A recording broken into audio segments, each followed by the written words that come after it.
ladies and gentlemen, the President of the United States, accompanied by Mark Walter, owner and chairman of the Los Angeles Dodgers.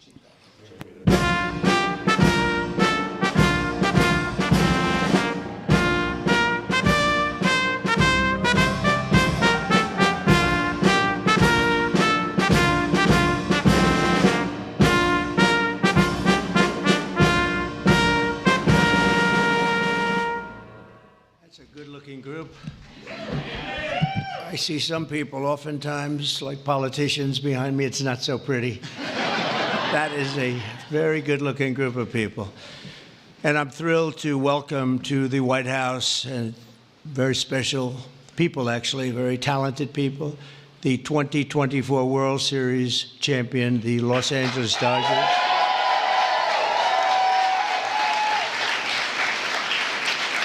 And I want to congratulate you on a legendary season, and I watched it very closely. Some of those teams were home teams, and you did a big number. You're really amazing how it all came out and how it all ended.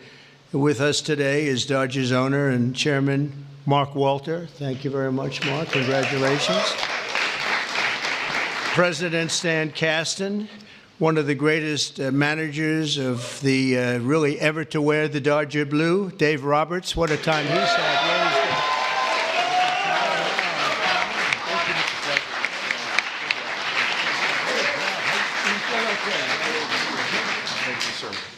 That's great. What a job.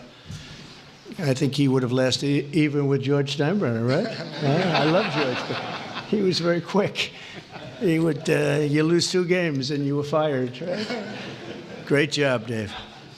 Also want to recognize Secretary of Agriculture. We have some great people, Brooke Rollins, who, you know, when I came to office, they said the eggs are gone through the roof. Eggs.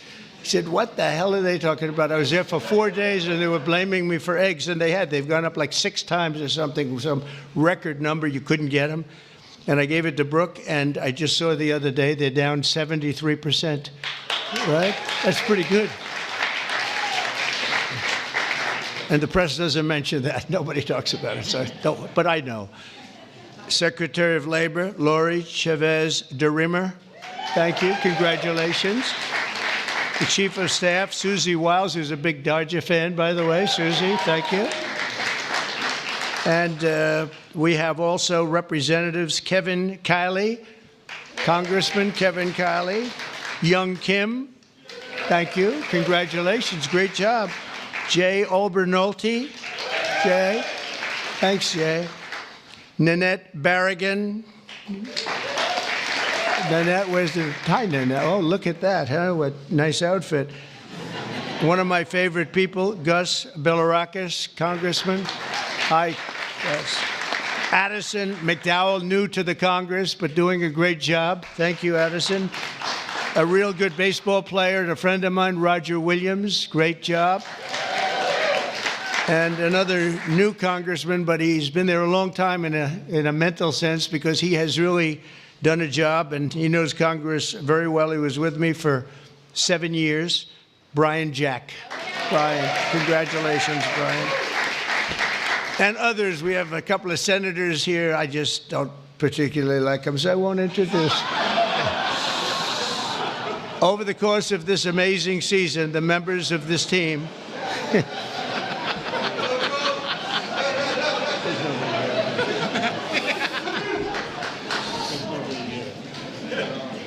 I didn't think it was that big a deal, actually. Washington. Over the course of this amazing season, the members of this team gave us some of the most incredible performances ever seen in the baseball diamond.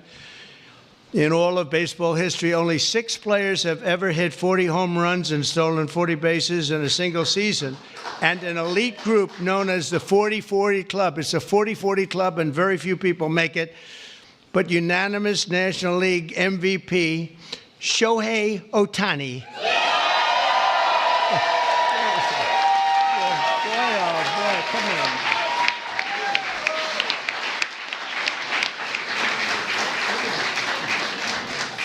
Looks like a movie star.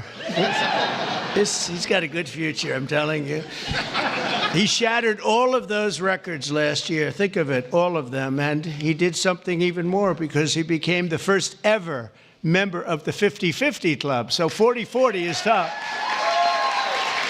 Hitting 54 home runs and 59 steals, and accomplished an accomplishment unparalleled in 149 years of Major League Baseball. Think of that. That's just incredible. Even more incredibly, Shohei clinched that achievement in what some have called the greatest game ever. Was it that good of a game? Huh? That was a pretty good game, actually, right there? Is he good? He's only getting better. And he's getting better. Getting better. That's scary for a lot of people, huh? Even more incredibly, Shohei clinched the achievement. I mean, it really was, and at a time that, at an age that nobody ever thought was possible. On September 19th, 2024, he did the unthinkable by going 6 for 6. This is a pretty amazing. I didn't realize it was that good. I saw that game, 6 for 6 against the Marlins with 3 homers, 10 RBIs, and a pair of stolen bases. Other than that, it was not a great game. How many people have gone 6 for 6? Just period, right? Not very much, right? Maybe a dozen. Maybe a dozen. Amazing. As you know, the Dodgers were down a lot of talent on the mound last season due to injury. The resilient group used 40 different pitchers, the most ever by an eventual World Series championship team. They had to go and get them. I don't know how they got them and where they got them, but they got them because they won. I know you especially miss the heart and soul of the pitching staff, Clayton Kershaw, who is really fantastic.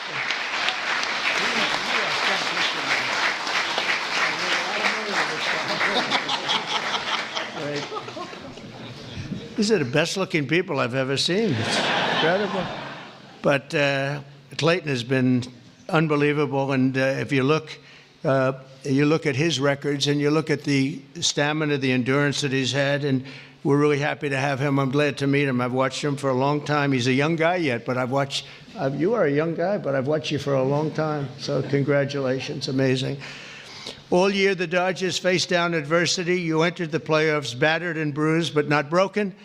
When you ran out the healthy arms, you ran out of really healthy. They had great arms, but they ran out. It's called sports. It's called baseball in particular, and pitchers, I guess you could say, in really particular.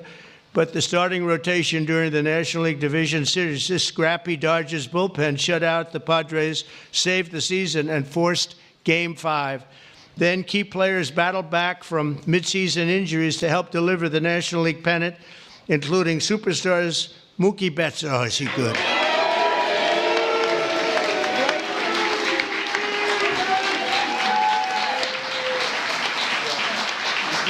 Good looking.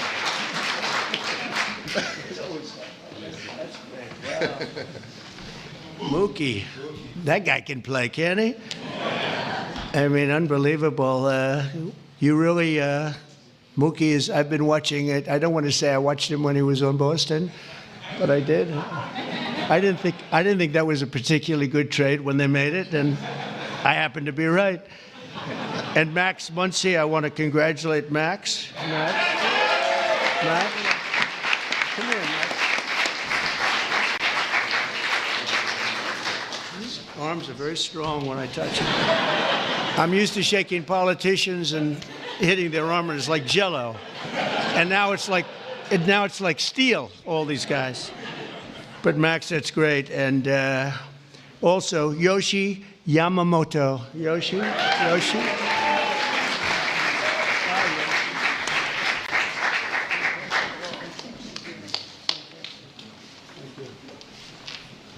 Wow, what great athletes. And, of course, series MVP, Tommy Edman. That was an MVP series.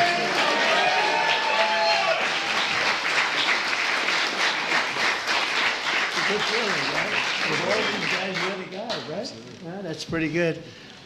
That's a lot of talent you had to beat out there for the MVP, but they all had an incredible. Tommy was 407 with 11 RBIs in 6 games. That's not bad, right? That's not bad. Great job. When it counted, too. Next came the blockbuster World Series against another iconic team known as the New York Yankees. I love the Yankees. George was a great friend of mine. He had very few friends, but he was. And if you want to sit for 9 innings with a game, watching the Yankees play with George, you were exhausted by the end of the game. It was actually hard work, but we love George, and they're doing a good job, and they're doing well this season, and you're already 9-2, and so you're doing a good job. Maybe you see the same thing over again. In Game 1 of the World Series, Freddie Freeman, on a sprained ankle, he's a great player with a broken finger and a broken rib, channeled Kirk Gibson's legendary walk-off home run in Game 1 of the 1988 World Series. That was a game that pretty much everybody remembers. He could hardly swing the bat, but he swung it one time, and it was a shot. On the first pitch Freddie saw in the bottom of the 10th, he hit an unforgettable walk-off grand slam home run, the first in World Series history. It's amazing. The Dodgers rode the momentum to win 2 of their next 3 games, placing them on the verge of baseball immortality in a dramatic Game 5, down 5 runs on the top of the 5th. That was a strange inning, I'll tell you, for those Yankee fans. But I'm not saying I was a Yankee fan, because I love these people behind me. But down 5 runs in the top of the 5th with 2 outs and the bases loaded, the Dodgers gave us one of the grittiest half-inning World Series events, showings that anybody's ever seen. Mookie started the rally by beating out a routine ground ball to first, which he's fast as hell. I don't know how the hell you can. Having that speed isn't that a great thing? I played baseball, but I was sort of slow. I wasn't fast. Driving in the phenomenal Kike Hernandez. Where's Kike?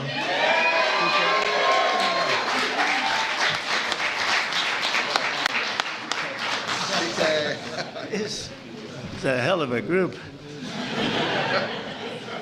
Then Freddie drove in 2 more runs, and Teoscar Hernandez drove in another couple of runs.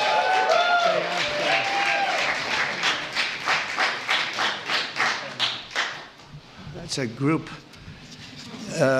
Teoscar, so you're doing well this season too? A little bit. Yes, that's what I heard. That's what I heard. After a few dominant innings from Blake Treinen. Where's Blake? I heard dominant, right? That's dominant. Should be dominant. Great job, Blake. And the team was crowned the World Series champion against a great team. The Yankees are a great team and always a great franchise. And I guess, I don't know, like 28 or something. They've won a lot, probably, maybe more than any team in history overall. And you might be catching them pretty soon if you keep going. You've got little ways to go, I guess. The scouting report at the start of the series said that the Dodgers could win by focusing on the fundamentals, and that's exactly what they did. You showed America that it's not about individual glory. It's about the team digging deep and sprinting right through first base, and you did that all the time. I watch some games. I love baseball. I don't get to watch as much as I'd like, but you always see a spirit on this team. I think a lot of that has to do with the ownership and the management, frankly. But you see a spirit on the Dodgers that you don't see with a lot of teams. A lot of teams I turn on, I say, oh, let's forget it. When I turn on the Dodgers, I like to watch the team. And now that I've gotten to meet these guys personally, I like it even more. I'm going to like it even more, and you're off to a great start. After seeing how successfully you've begun the season, I can tell you that you can plan on being back here. I hope you're going to be back here next year. I don't want to give you too much because we want to have a little suspense for next year, but I will tell you, we're going to go down. We're going to do something we don't do generally. We're going to run them down really fast. I have a game today. Do you have a game today or tonight? We're going to run them down to the Oval Office, and we're going to show them the fabled Oval Office, and there's nothing like it. And this wonderful owner, one of the greatest owners in sports, by the way, from everything I've heard, one of the greatest owners in sports, along with your other compatriots, right, fellas? It's a great team of owners, and that's very important. But he said they'd love it, and I think he'd like to do it himself. So we'll get out of here, and we will run. We'll sprint down, and we'll see the Oval Office, which is really something to see, you know? It's funny, people come from all over, the biggest people, the richest people, the most powerful people, and they come and they go into the Oval Office and they just stare. Oh, wow, that's something. They all have beautiful offices. They have offices that are the best in the world in many cases, but they love the Oval Office. So with all of that, I'd like to now introduce you to the Dodgers chairman, Mark Walter, to say a few words, and then we're going to follow that up with Clayton, who's going to say a couple of things, and that's a great representative of a great team. Thank you very much. Mark, thank you.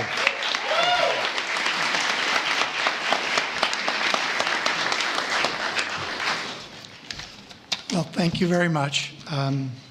We're very pleased to participate in the tradition of bringing champions to the White House. Last season was an incredible season. We won the World Series. Second time in 2020, and since 2020, and only 8 times in our seasons or our history. We played in front of almost 4 million fans, and we had many millions more on television. Our global following has soared, and not only from Shohei Ohtani, but also from Mookie Betts, Freddie Freeman, Clayton Kershaw, and many, many more. Alongside this on-field success, we have been deeply immersed in our community. Our players and managers have supported have each had foundations and support for communities. Our trust last year has committed $100 million to help Chicago or LA Fire. And so on behalf of the organization, I want to thank you. Thank you very much.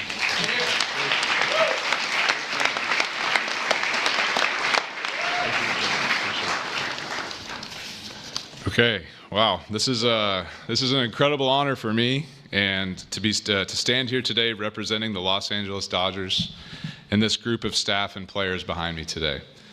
The 2024 Los Angeles Dodgers season is one that will go down the history books, always holding a special place in the hearts of myself and those there with me, as well as millions of Dodger fans around the world.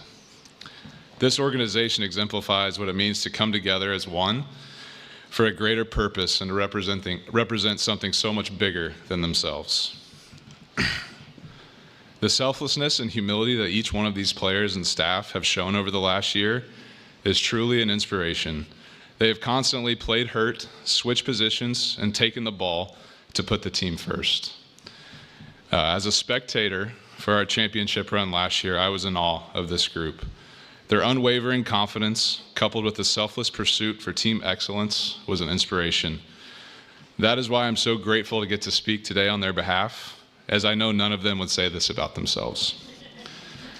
Moving forward, I hope the 2024 Dodgers can serve as an inspiration to many like they were to me, not just in sports, but in life, remembering to put others before ourselves. It moves a team and a society forward. So thank you for allowing me to speak today, because the story of the 2024 World Series champion Los Angeles Dodgers is a true joy to get to tell, and it's because of the extraordinary people that are behind me and their incredible pursuit of excellence. Thank you. And Mr. President, we have a gift for you as well. Oh, I like that. Wow, ooh, I like that.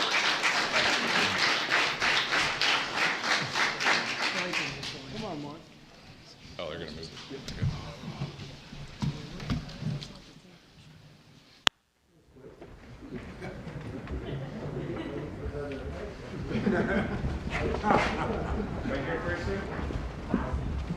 Take it.